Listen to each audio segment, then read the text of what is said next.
Good evening. Tonight we're reading A Christmas Carol by Charles Dickens. Part 5, The Second Spirit.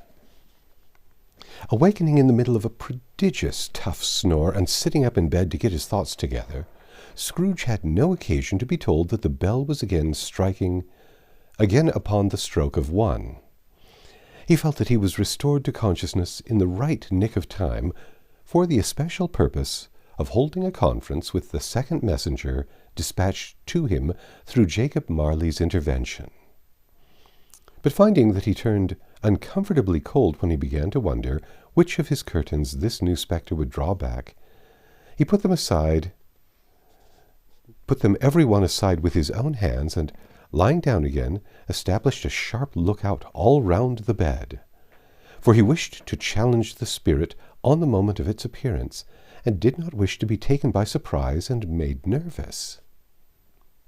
Gentlemen of the free and easy sort, who plume themselves on being acquainted with a move or two, and being usually equal to the time of day, express the wide range of their capacity for adventure by observing that they are good for anything from pitch and toss to manslaughter. Between which opposite extremes, no doubt, there lies a tolerably wide and comprehensive range of subjects. Without venturing for Scrooge quite as handily as this, I don't mind calling on you to believe that he was ready for a good broad field of strange appearances, and that nothing between a baby and a rhinoceros would have astonished him very much. Now, being prepared for almost anything, he was not by any means prepared for nothing, and consequently when the bell struck 1 and no shape appeared, he was taken with a violent fit of trembling. 5 minutes, 10 minutes, a quarter of an hour went by, yet nothing came. All this time he lay upon his bed, the very core and centre of a blaze of ruddy light, which streamed upon it when the clock proclaimed the hour, and which, being only light, was more alarming than a dozen ghosts, as he was powerless to make out what it meant, or would be at, and was sometimes apprehensive that he might be at that very moment in an interesting case of spontaneous combustion, without having the consolation of knowing it. At last, however, he began to think, as you or I would have thought at first, for it is always the person not in the predicament who knows what ought to have been done in it, and would unquestionably have done it too. At last, I say, he began to think, and the source and secret of this ghostly light might be in the adjoining room, from whence, on further tracing it, it seemed to shine. This idea taking full possession of his mind, he got up swiftly and shuffled in his slippers to the door. The moment Scrooge's hand was on the lock, a strange voice called him by name and bade him enter. He obeyed. It was his own room, there was no doubt about it, but it had undergone a surprising transformation. The walls and ceilings were so hung with living green that it looked a perfect grove, from every part of which bright gleaming berries glistened. The crisp leaves of holly, mistletoe, and ivy reflected back the light, as if so many little mirrors had been scattered there. And such a mighty blaze went roaring up the chimney, as that dull petrification of a chimney had not known in Scrooge's time, or Marley's, or for many and many a winter season gone. Heaped up upon the floor to form a kind of throne were turkeys, geese, game, poultry, brawn, great joints of meat, suckling pigs, long wreaths of sausages, mince pies, plum puddings, barrels of oysters, red-hot chestnuts, cherry-cheeked apples, juicy oranges, luscious pears, immense 12th cakes, and seething bowls of punch that made the chamber dim with their delicious steam. In easy state upon the couch there sat a jolly giant, glorious to see, who bore a glowing torch in a shape not unlike Plenty's horn, and held it up, high up, to shed its light on Scrooge as he came peeping round the door. "Come in," exclaimed the ghost. "Come in and know me better, man." Scrooge entered timidly, and hung his head before this spirit. He was not the dogged Scrooge he had been, and though its eyes were clear and kind, he did not like to meet them. "I am the ghost of Christmas Present," said the spirit. "Look upon me." Scrooge reverently did so. It was clothed in one simple deep green robe or mantle, bordered with white fur. This garment hung so loosely on the figure that its capacious breast was bare, as if disdaining to be warded or concealed by any artifice. Its feet, observable beneath the ample folds of the garment, were also bare, and on its head it wore no other covering than a holly wreath, sat here and there with shining icicles. Its dark brown curls were long and free as its genial face, its sparkling eye, its open hand, its cheery voice, its unconstrained demeanor, and its joyful air. Girded round its middle was an antique scabbard, but no sword was in it, and the ancient sheath was eaten up with rust. "You have never seen the like of me before," exclaimed the spirit. "Never," Scrooge made answer to it. "Have never walked forth with the younger members of my family, meaning, for I am very old, my elder brothers born in these latter years?" pursued the phantom. "I don't think I have," said Scrooge. I am afraid I have not. Have you many brothers, spirit?" "More than 1,800, said the ghost. "A tremendous family to provide for," muttered Scrooge. The ghost of Christmas Present rose. "Spirit," said Scrooge submissively, "conduct me where you will. I went forth last night on compulsion, and I learned a lesson which is working now. Tonight, if you have aught to teach me, let me profit by it." "Touch my robe." Scrooge did as he was told, and held it fast. Holly, mistletoe, red berries, ivy turkeys, geese, game, poultry, brawn, meat, pigs, sausages, oysters, pigs, puddings, fruit, and punch, all vanished instantly. So did the room, the fire, the ruddy glow, the hour of night, and they stood in the city streets on Christmas morning where, for the weather was severe, the people made a rough but brisk and not unpleasant kind of music in scraping the snow from the pavement in front of their dwellings, and from the tops of their houses, whence it was mad delight to the boys to see it come plumping down into the road below, and splitting into artificial little snowstorms. The house fronts looked black enough, and the windows blacker, contrasting with the smooth white sheet of snow upon the ground, which last deposited had been ploughed up in deep furrows by the heavy wheels of carts and wagons, furrows that crossed and recrossed each other hundreds of times where the great streets branched off and made intricate channels, hard to trace, in the thick yellow mud and icy water. The sky was gloomy, and the shortest streets were choked up with a dingy mist, half-thawed, half-frozen, whose heavier particles descended in a shower of sooty atoms, as if all the chimneys in Great Britain had, by one consent, caught fire and were blazing away to their dear hearts' content. There was nothing very cheerful in the climate or the town, and yet there was an air of cheerfulness abroad that the clearest summer air and brightest summer sun might have endeavored to diffuse in vain. For the people who were shoveling away on the housetops were jovial and full of glee, calling out to one another from their parapets, and now and then exchanging a facetious snowball. Better-natured missiles far than many a wordy jest, laughing heartily if it were right, and not less beautifully if it were wrong. The poulterers' shops were still half open, and the fruiters were radiant in their glory. There were great round pot-bellied baskets of chestnuts, shaped like the waistcoats of jolly old gentlemen, lolling at the doors, and tumbling out into the streets in their apoplectic opulence.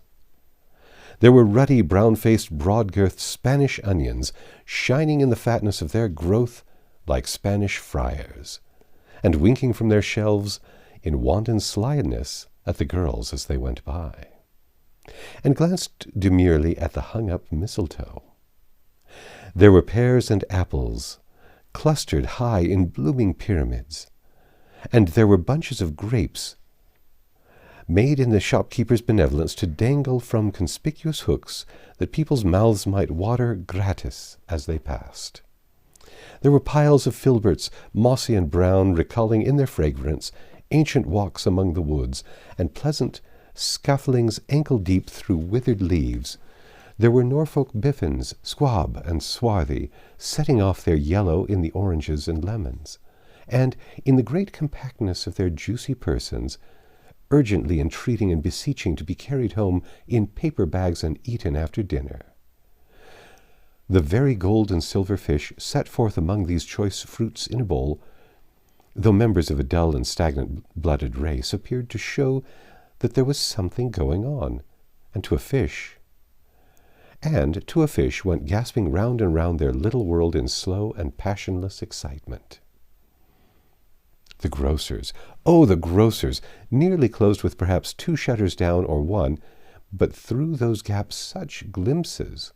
It was not alone that the scales descending on the counter made a merry sound, or that the twine and roller parted company so briskly, or that the canisters were rattled up and down like juggling tricks, or even that the blended scents of tea and coffee were so grateful to the nose, or even that the raisins were so plentiful and rare, the almonds so extremely white, the sticks of cinnamon so long and straight, and the other spices so delicious, the candied fruits so caked and spotted with molten sugar as to make the coolest lookers-on feel faint and subsequently bilious.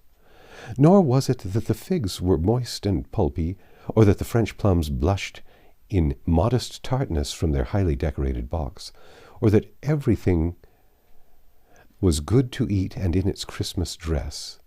But the customers were all so hurried and so eager in the hopeful promise of the day that they tumbled up against each other at the door, clashing their wicker baskets wildly, and left with their purchases upon the counter, and came running back to fetch them, and committed hundreds of the little mistakes in the best humor possible, while the grocer and his people were so frank and fresh that the polished hearts with which they fastened their aprons behind might have been their own, worn outside for general inspection, and for Christmas daws to peck at if they chose.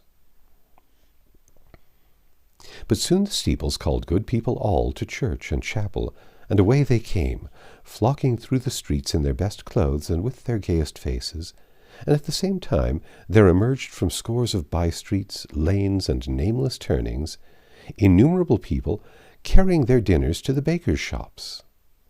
The sight of these poor revellers appeared to interest the spirit very much, for he stood with Scrooge beside him in a baker's doorway, and taking off the covers as their bearers passed, sprinkled incense on their dinners from his torch.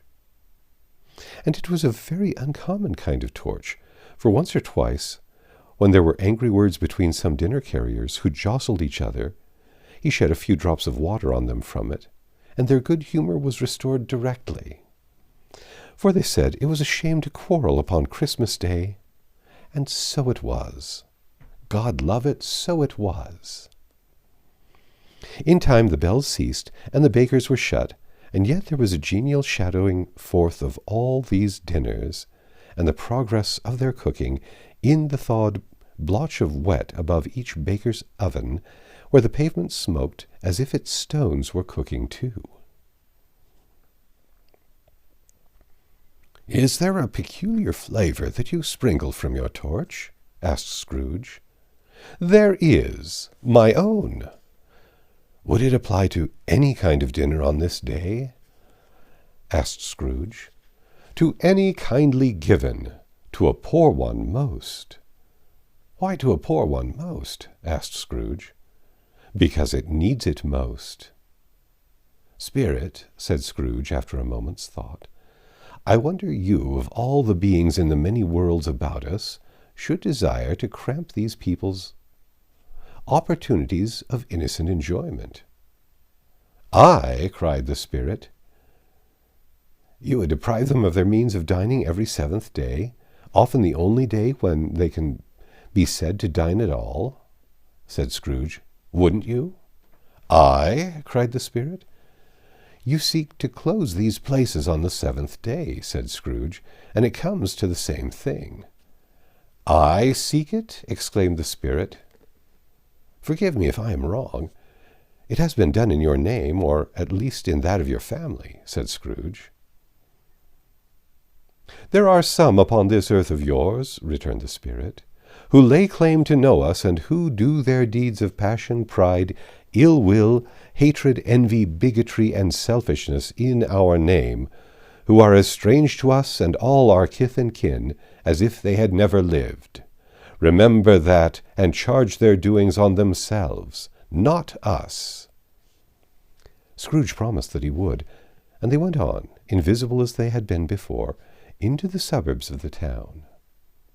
It was a remarkable quality of the ghost, which Scrooge had observed at the baker's, that notwithstanding his gigantic size, he could accommodate himself to any place with ease, and that he stood beneath a low roof quite as gracefully and like a supernatural creature as it was possible he could have done in any lofty hall. And perhaps it was the pleasure the good spirit had in showing off this power of his, or else it was his own kind, generous, hearty nature, and his sympathy with all poor men, that led him straight to Scrooge's clerk's. For there he went, and took Scrooge with him, holding to his robe, and on the threshold of the door the spirit smiled, and stopped to bless Bob Cratchit's dwelling with the sprinklings of his torch. Think of that! Bob had but 15 bob a week himself. He pocketed on Saturdays but 15 copies of his Christian name, and yet the ghost of Christmas present blessed his 4-roomed house. Then up rose Mrs. Cratchit, Cratchit's wife, dressed out but poorly in a twice-turned gown, but brave in ribbons, which are cheap, and make a goodly show for 6 pence. And she laid the cloth, assisted by Belinda Cratchit, second of her daughters, also brave in ribbons, while Master Peter Cratchit plunged a fork into the saucepan of potatoes, and, getting the corners of his monstrous shirt-collar, Bob's private property, conferred upon his son and heir in honor of the day, into his mouth, rejoiced to find himself so gallantly attired, and yearned to show his linen in the fashionable parks. And now 2 smaller Cratchits, boy and girl, came tearing in, screaming that outside the baker's they had smelt the goose, and known it for their own, and basking in luxurious thoughts of sage and onions, these young Cratchits danced about the table, and exalted Master Peter Cratchit to the skies, while he, not proud, although his collars nearly choked him, blew the fire until the slow potatoes, bubbling up, knocked loudly at the saucepan lid to be let out and peeled. "Whatever has got into your precious father, then?" said Mrs. Cratchit. "And your brother, Tiny Tim? And Martha wasn't as late last Christmas Day by half an hour." "Here's Martha, mother," said a girl, appearing as she spoke.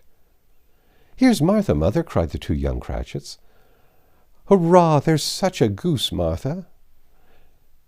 "Why, bless your heart alive, my dear, how late you are," said Mrs. Cratchit, kissing her a dozen times and taking off her shawl and bonnet for her, with officious zeal. "We'd a deal of work to finish up last night," replied the girl, "and had to clear away this morning, mother." "Well, never mind, so long as you are come," said Mrs. Cratchit. "Sit ye down before the fire, my dear, and have a warm. Lord bless ye." "No, no, there's father coming," cried the 2 young Cratchits, who were everywhere at once. "Hide, Martha, hide!" So Martha hid herself, and in came little Bob, the father, with at least 3 feet of comforter, exclusive of the fringe, hanging down before him, and his threadbare clothes darned up and brushed, to look seasonable, and Tiny Tim upon his shoulder. Alas for Tiny Tim, he bore a little crutch, and had his limbs supported by an iron frame. "Where's our Martha?" cried Bob Cratchit, looking round. "Not coming," said Mrs. Cratchit. "Not coming," said Bob, with a sudden declension of his high spirits, for he had been Tim's blood-horse all the way from church, and had come home rampant. "Not coming on Christmas Day." Martha didn't like seeing him disappointed, if it were only in a joke, so she came out prematurely from behind the closet door and ran into his arms, while the two young Cratchits hustled Tiny Tim and bore him off to the wash-house, that he might hear the pudding singing in the copper.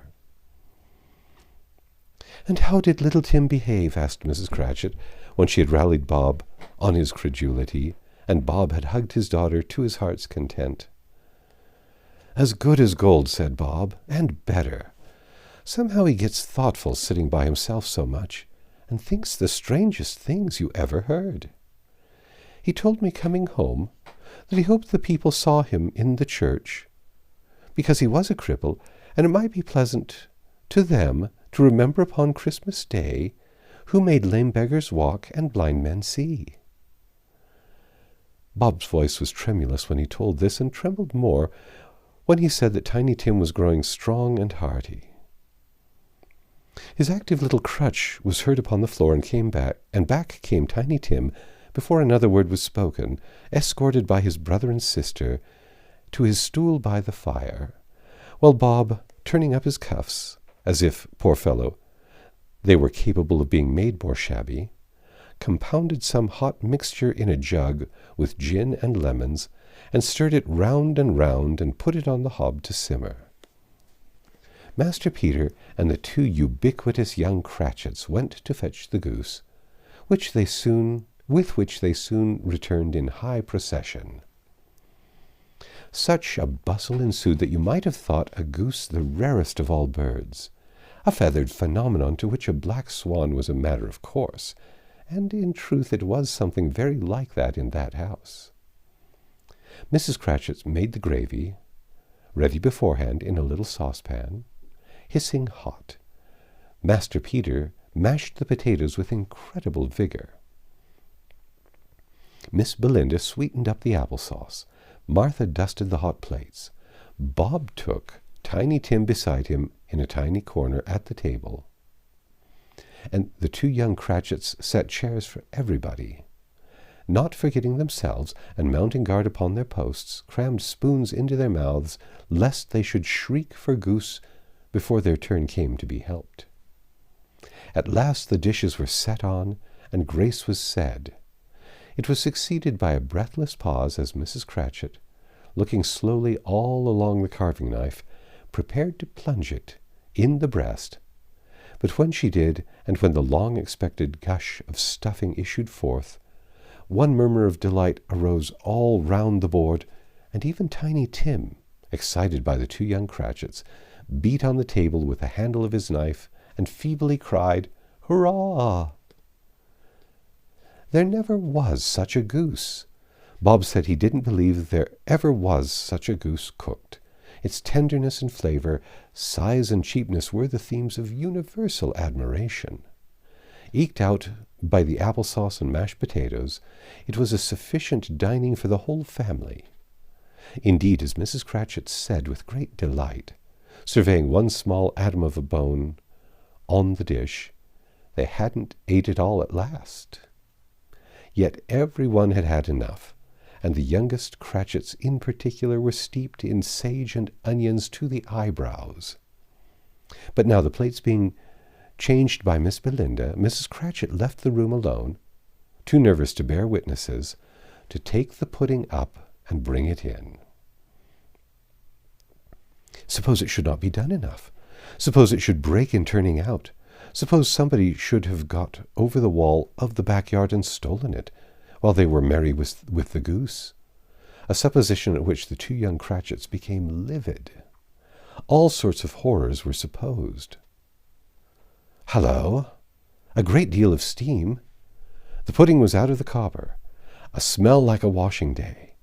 That was the cloth. A smell like an eating-house and a pastry cook's next door to each other, with a laundress's next door to that. That was the pudding. In half a minute Mrs. Cratchit entered, flushed but smiling proudly, with the pudding like a speckled cannon-ball, so hard and firm, blazing in half a quartern of ignited brandy, and bedighted with Christmas holly stuck into the top. "Oh, a wonderful pudding," Bob Cratchit said, and calmly, too, that he regarded it as the greatest success achieved by Mrs. Cratchit since their marriage.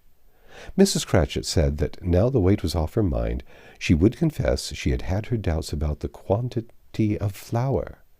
Everybody had something to say about it, but nobody said or thought it was at all a small pudding for so large a family.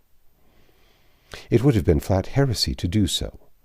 Any Cratchit would have blushed to hint at such a thing. At last the dinner was all done, the cloth cleared, the hearth swept, and the fire made up. The compound in the jug being tasted and considered perfect, apples and oranges were put upon the table, and a shovelful of chestnuts on the fire. Then all the Cratchit family drew round the hearth in what Bob Cratchit called a circle, meaning half a one, and at Bob Cratchit's elbow stood the family display of glass, 2 tumblers and a custard cup without a handle. These held the hot stuff from the jug, however, as well as golden goblets would have done, and Bob served it out with beaming looks while the chestnuts on the fire sputtered and cracked noisily. Then Bob proposed, "A Merry Christmas to us all, my dears. God bless us," which all the family re-echoed. "God bless us, everyone," said Tiny Tim, the last of all. He sat very close to his father's side upon his little stool. Bob held his withered little hand in his, as if he loved the child, and wished to keep him by his side, and dreading that he might be taken from him. "Spirit," said Scrooge, with an interest he had never felt before, "tell me if Tiny Tim will live."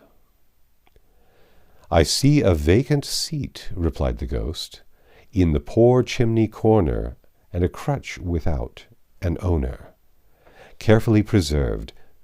If these shadows remain unaltered by the future, the child will die."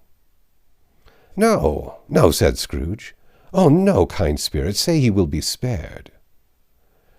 "If these shadows remain unaltered by the future, none other of my race," returned the ghost, "will find him here. When then, if he be like to die, he had better do it, and decrease the surplus population." Scrooge hung his head to hear his own words quoted by the spirit, and was overcome with penitence and grief.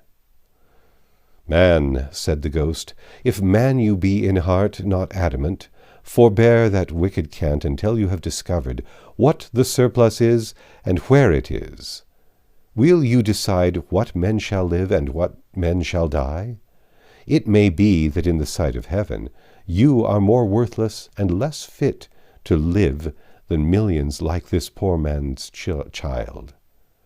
O God, to hear the insect on the leaf pronouncing on the too much life among his hungry brothers in the dust." Scrooge bent before the ghost's rebuke, and trembling cast his eyes upon the ground. But he raised them speedily on hearing his own name. "Mr. Scrooge," said Bob. "I'll give you Mr. Scrooge, the founder of the feast." "The founder of the feast, indeed!" cried Mrs. Cratchit, reddening. "I wish I had him here. I'd give him a piece of my mind to feast upon, and I hope he'd have a good appetite for it." "My dear," said Bob, "the children. Christmas Day." "It should be Christmas Day, I am sure," said she, "one on which one drinks the health of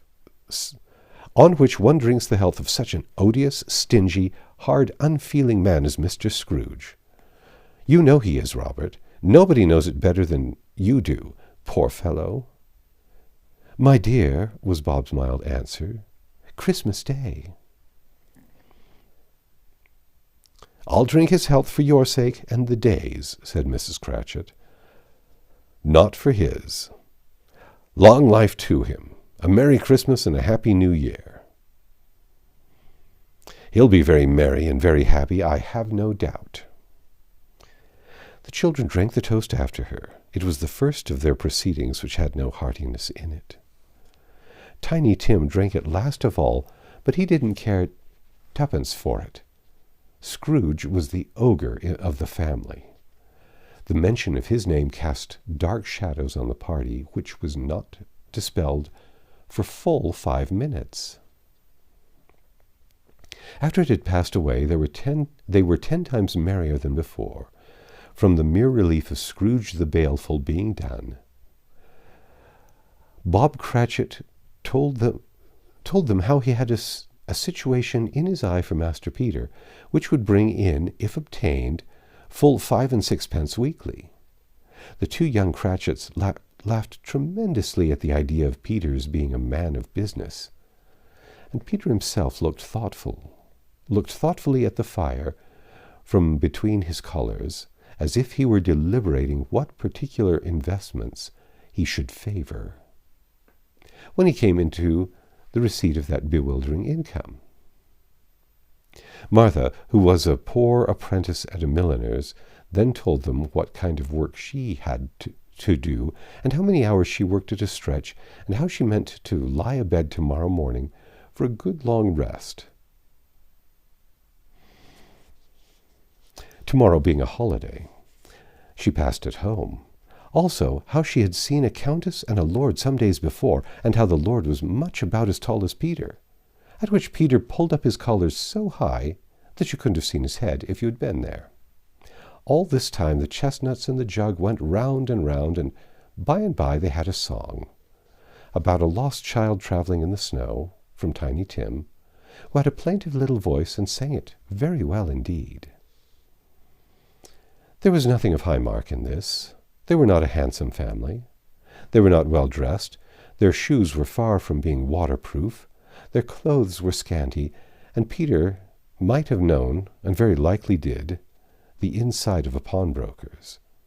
But they were happy, grateful, pleased with one another, and contented with the time. And when they faded, and looked happier yet in the bright sprinklings of the spirit's torch at parting, Scrooge had his eye upon them, and especially on Tiny Tim, until the last. That's the end of part 5. Come back tomorrow and we'll read part 6, Christmas Present.